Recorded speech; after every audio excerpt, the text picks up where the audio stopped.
Here's something I wish someone had told me years ago. When you sit quietly doing nothing, your brain isn't doing nothing.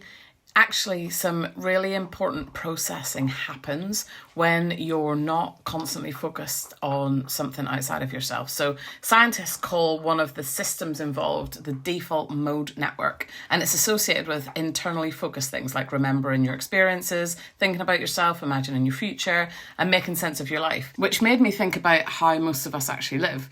We're constantly consuming, we're constantly listening, watching, reading, answering, scrolling, reacting, and then wondering why we can't hear ourselves think. We're asking, what do I want? Why am I unhappy? What needs to change? Who am I now? While giving our brains approximately 11 seconds of uninterrupted space to answer. That's one of the reasons I've become so obsessed with silence, because silence isn't empty. It actually creates space, and there is some fascinating early research around this.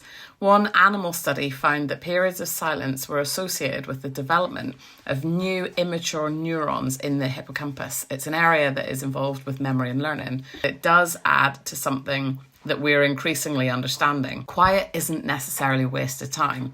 Rest isn't your brain doing nothing. And removing external stimulation gives your mind an opportunity to do something that we rarely allow anymore, and that is to turn inward. That's why my 20 minutes aren't about becoming calmer for the sake of being calmer. They're about creating enough quiet to really notice yourself again. Because underneath the jobs and the children and the washing and the messages and the versions everyone needs, you're still in there.